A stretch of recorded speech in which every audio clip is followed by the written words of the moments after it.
it's Reviews Day Tuesday, and I'm not drunk, but if you want to see me drunk and baking, you can click here to watch last week's episode. So this week we're going to be looking at Robert Louis Stevenson's Treasure Island, and I thought my reviews were getting a little bit sameish, so I've read a children's book, but I thought this would be a little bit different because I'm an adult and I can kind of see the flaws in it and the things that have changed over time, and I thought it would be interesting.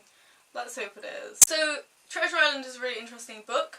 For those of you who don't know, it is about some pirates that come to Jim's house and he's like, go away, and they won't, and then he finds the map, and then he decides to find the treasure, the map, and then there's a mutiny, and then things go wrong, and then it's all resolved at the end. Basically, there isn't very much sort of metaphorical value in the book because it is for children, because it is just a story, because it is just a fun story for kids to enjoy.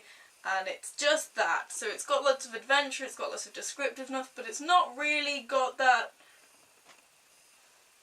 metaphor. What is really interesting about this book is that it is very fast paced, that it is eventful, that lots of things happen and that you never really get bored, that it's just adventure and action all the time, just back and forth. The only thing that really concerned me was the language, which got a bit tedious after a while, and eventually you start getting a little bit bored of the pirates' language. I also don't think it's for kids because it's quite sexist. The only real female character is Jim's mum, and she makes a very thrilling 4 or 5 chapter entry in this book and then disappears again.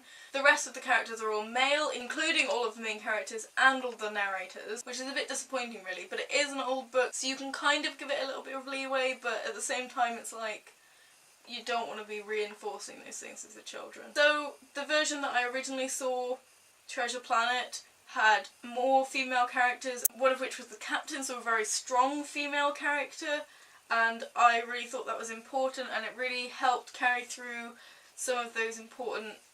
I just thought it was cool. But overall it was a fun and quite unexpected book. I really enjoyed it. I probably wouldn't read it again, but that's just me. So this has been Reviews Day Tuesday. My Twitter, Tumblr and Goodreads are in the description below, and you can click here to see last week's episode.